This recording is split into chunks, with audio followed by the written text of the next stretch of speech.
Good morning. It is 6:30. The goal is 14 or 15 miles away, so more than yesterday, which was already a little tricky. Good news always is, in the mornings, my feet feel good.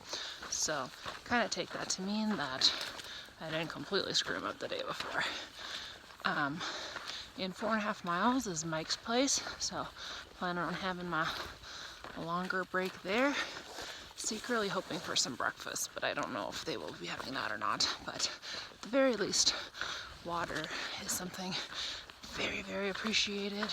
I have about 2 liters right now, so I'm definitely good until then, but one of the liters is from a bit of a questionable water source. It was very stagnant, so if I don't have to drink that one, I'd prefer not to. So we'll see if I can make it on 1 liter. Round in the bend from shade into sun.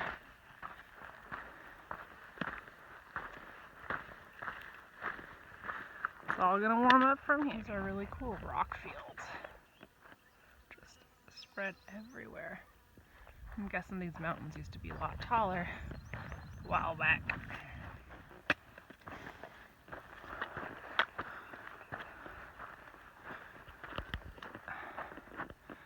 Views for days this morning. My feet are definitely not good today. They started hurting after a mile already. Oh well, that's how life goes. It's definitely interesting. I can definitely tell, like, the pain doesn't really change once it starts hurting. Like, it hurts about the same. Just sometimes I can last longer before it starts. But my ability to walk through it mentally just is very variable. I tend to be able to walk through pain better in the morning, probably mentally more fresh. Also when I'm looking forward to something like a break, so for instance I'm only half a mile away from Mike's place where I'm anticipating taking a break. If I am near other people or have recently had a good conversation with other people, or I'm catching up to someone, then it also doesn't bother me to walk through pain. And then in the afternoons is usually where it starts to grate on me a little bit, that it just hurts all the time.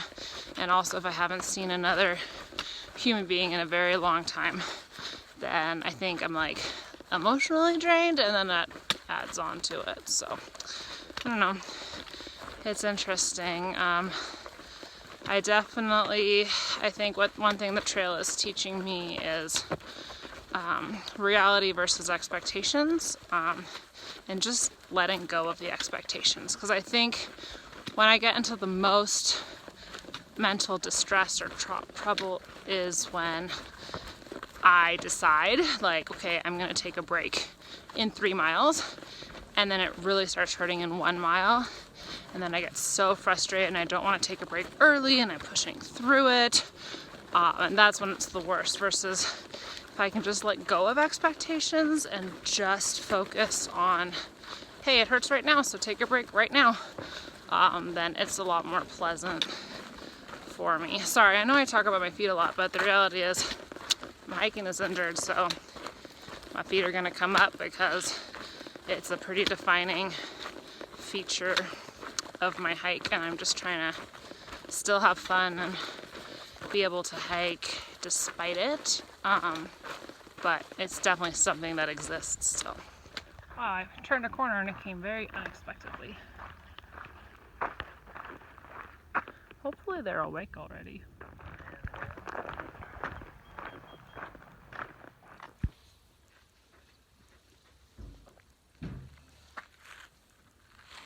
This is where I'm regretting not actually having gut hooks. I'm on the road coming back from Mike's place, and I don't know if I've missed the turnoff or not. So I'm just gonna keep walking, and my maps can't tell. I can see the PCT from here, but I don't know if I've walked too far or not. So, I mean, it's not like I'm lost. I'm on this huge road, so if I go too far, I'll just have to turn around. But that's extra steps that I don't want to have to take. So it's just kind of like, if I had gut hooks, I would know exactly where I am.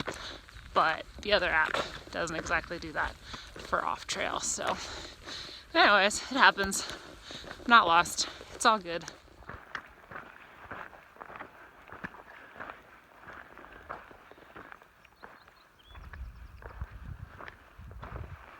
It's already really hot for about 9 a.m. I think today's maybe going to be a siesta day because it's warm. So, Mike's place. When we were there, nobody else was there. I'm assuming that the people that stay there were still sleeping. I think we were there between 8:30 and 9. But there was a cooler full of sodas that said help yourself. So we each grabbed a soda and left a donation since I think they just use the donations to get stuff. So definitely have to pay it forward / pay for yourself. I don't know, the people who arrived after me, maybe they will get to meet the people if they wake up, but I ultimately wanted to keep hiking to stay out of the heat as much as possible later on, but it was still a cool place. It's definitely there's like random stuff around the property that if I was walking completely by myself and I didn't know what it was, I'd be like, I don't know if I'm supposed to be here. But since I was with other people, I didn't care at all. Okay, cloud lesson. So that is a cumulus mediocris, which is defined as a cumulus cloud that is as tall as it is wide. Nothing special about that cloud, but something worth watching for, because if it turns into a cloud that is taller than it is wide, then that is showing upward movement, which can mean the development of cumulonimbus clouds and thunderstorms. Now, today there are some thunderstorms forecasts, so paying attention to all those clouds. So today is Mother's Day. I'm very excited because at the top of this hill, for a very small portion of the area, I had service. So I was actually able to call home and wish my mother a happy Mother's Day. I actually ended up waking her, I guess. It was past 10 a.m., but she was still sleeping. But she told me she would rather wake up to hear and talk to me than to be sleeping. So I guess I don't feel too bad about it. But it's nice to have these moments to connect back with the real world. I mean, there's so many people that I'm just not talking to at all, which is kind of crazy. You just kind of cut them out and don't talk to them anymore. You don't have time to just talk with all your friends or text them or whatever. So it's really just the basics of your family and stuff like that. But anyways, I'm pretty good about disconnecting, but it's nice when you can connect for a little bit every once in a while. You can see why I had service. So right now I can see for miles and miles and miles, and I'm assuming that with all the roads right there is a town, but I have no clue what it is. So I just walked and talked for about 45 minutes with Thrift, one of my friends, and then eventually I just had to slow down. He walks a little faster than me and I was keeping up, and then I had to be okay, I can't go this fast anymore. But it's just amazing how just talking with someone takes your mind off the hiking, makes it go easier, faster, more pain-free. I mean, we had deep conversations about the state of the education system and innate versus environmental, personality traits and all that kind of stuff. So it was just very invigorating conversation, and I didn't notice anything else, which was nice. It's been weird. My feet hurt a lot in the morning, and it's actually been better since then. It's no rhyme or reason to it. It's randomly it's excruciating, then it's pain-free, then it's what it normally is, which is 3 out of 10 consistently. So I don't know if I'll do this yet, but I am considering doing 16.5 miles today, because it looks like there's a really big campsite 2 miles after a water source that would be at 16.5. Otherwise I'll just camp at the water source, which would be 14.5. It'll depend on my feet, obviously, but there's a really big campsite there, and the real reason is Paradise Valley Cafe, because we're gonna be hitting Paradise Valley Cafe tomorrow, which is a Monday, which means they close at 3, which is kind of a travesty if you're hiking 15 miles, and what if you don't make it by 3? So if I pull more miles today, maybe I only have like 12 miles, 13 miles to the inn. I'm still being really wishy-washy about whether I'm gonna go off trail or not. When I'm in pain, I'm like, oh yeah, definitely gonna do it. But then, like, it's been weird, like, the last little while my feet haven't hurt that bad. So, I don't know what to know. I don't know what to believe. Just play it by ear, keep deciding, figure out what's the right thing in the end.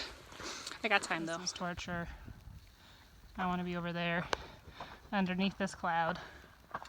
And I'm underneath it, but not, the sun is over here. Ugh. So I'm in the sun, and I'm really hot, and they're in the shade, and really cool. Hopefully I get over there. I have reached the shade. Yes! Come under my shade. Aid, aid, aid, aid, aid. I'm in the shade. Aid, aid, aid, aid. Okay, that's just stupid. Dang, my friends are booking it. We just took a break together, and mind you, I've been doing over like maybe 2.5, a little faster than that. They are way down there. Like, I don't even know if you can see them, but they're all the way down there. They beat me by a lot. Not that it matters. I'm a little sad because I was hoping to find them in a shade somewhere to do a long break. But since they're not taking a break, that means they're actually taking a break in 3 more miles. Which means I have the choice of either taking a break by myself or pushing to the water source in 3 miles. Probably do like a mix of both. But anyways, I'm in a pretty good mood today. Which is funny because I think overall my feet hurt worse today than yesterday. But I don't know, I'm more able to handle it. It's a snake and it's not moving. I don't even know if it's alive or not. I'm gonna say it's alive. Move, please. I don't think you're a rattler. Your head's not right. Can you move? Please get out of the way. You're in my way. I'm gonna poke you. Wow, this thing does not care less. Okay, I guess I'll leave you alone and go around. I really don't think you're a rattler because your head's all wrong. Weird. Past it now. I think something must be wrong with it. This is not acting normal for a snake. Definitely was watching me. But like, this thing is not moving. I bet I could pick it up. I'm not going to. Weird. I'm in a dang good mood right now. Life is good. I hear a coyote. I wonder if you guys can hear it or not. Do you hear it? If you don't know what a coyote sounds like, it's like a screaming dog. Like a dog being attacked. Like, ah! Like that, but less like a howl and more like a scream. This is a pretty one. I think these are the horned toads. Saw a lot of them today. Sad day. I was really hoping this water source would have some water because it would be running water rather than the stagnant, apparently sulfuric water in 2 miles. But it was not to be. About 3 or 4 days ago, so it still had a trickle, but it's all gone now. Oh, just a little bit of water. Where's it even coming from? It's coming out of the ground, right? Ground, yeah. Wow. Well, that other one's off trail there.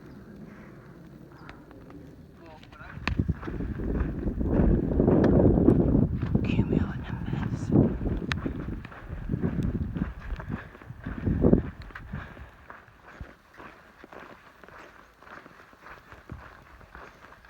Alright, here's my campsite after 16.5 miles hiked.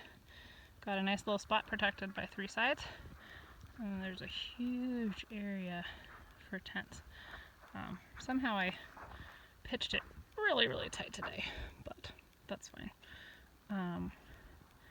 Yeah, I'm pretty proud of myself.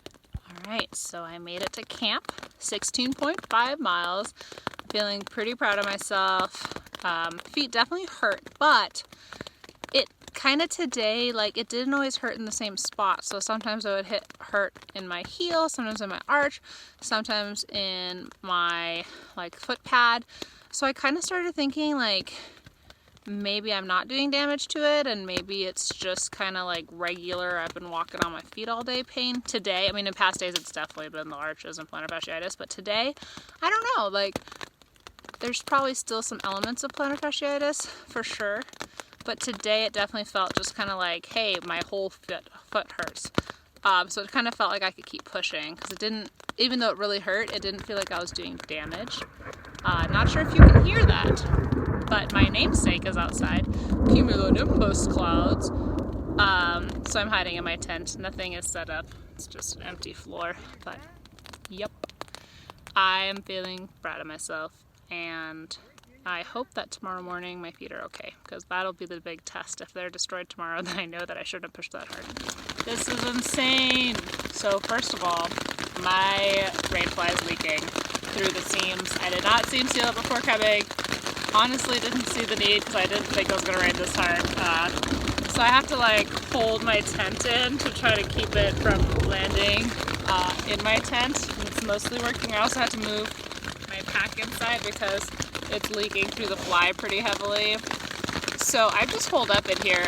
It stopped for like a second, and I went outside to look at the clouds, which look really awesome right now because this is like full-on storm. And the second I step outside, I see clouds underneath the cumulonimbus cloud, which is a stratus fractus cloud, and it's just like an instant sign of rain. And so as soon as I see that, I'm like, oh no, and it just starts pouring again. So I'm stuck in here for a while. I guess I'm gonna eat something. I try usually not to eat in my tent, but I'm really hungry. I'm not gonna use my gas stove or anything, but yeah, I'm being held hostage in my tent right now. Send help. And now it's hailing, which is actually something I've been predicting.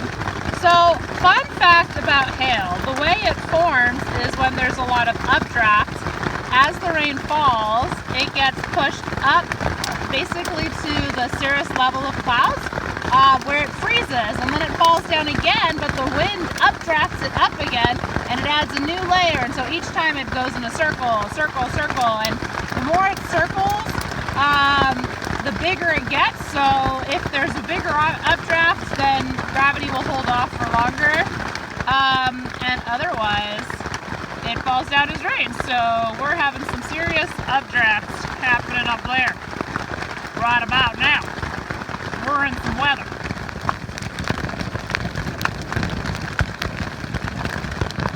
So this is the weather we're experiencing in the desert. What do you mean there's no water in the desert? You can just pick them up. I can't stop laughing. This is so great. Like, we are in an epic storm, and I feel very bad for any hiker that is not currently sitting in their tent. And let's be clear, I'm still getting wet. Like, there are cracks in this little house of mine, but I feel so bad for any other hikers.